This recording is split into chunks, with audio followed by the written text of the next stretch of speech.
এই প্লাস্টিকের মধ্যে আমি যে রক্তকথার গাছটা বসিয়েছিলাম না, সেই গাছটাই দেখো শুকিয়ে গেছে। আর এটার থেকে আমি যে ফুলগুলো তুলছি সেগুলো কিন্তু পরের বছরের জন্য রেখে দেবো। আগেও আমি রেখেছি এই গাছ থেকে যেগুলো বড় বড় হয়েছিল। তো এর পাশেই আমি কিন্তু এই গাছটা থেকেই প্রথমে যে ফুলগুলো হয়েছিল সেটা থেকে নিয়ে চারা কিছু ছড়িয়েছিলাম ওতে। আর ওতেই দেখো এখন কিন্তু চারাগুলো একটু একটু বড় হয়ে গেছে আর অল্প বয়সে পাকার মতো ফুলও চলে এসেছে।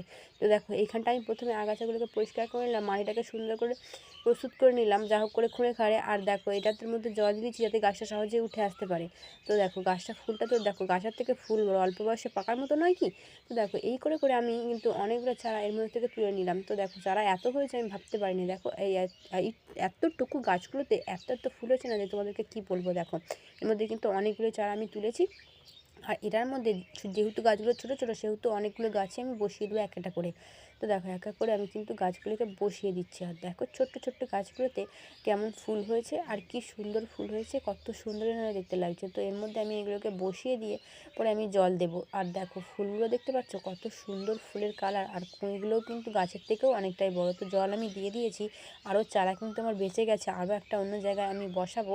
তো দেখো চারা কিন্তু এদিক ওদিকে পড়ে আছে। তো আর একটা জিনিস বসো আজ বন্ধুরা।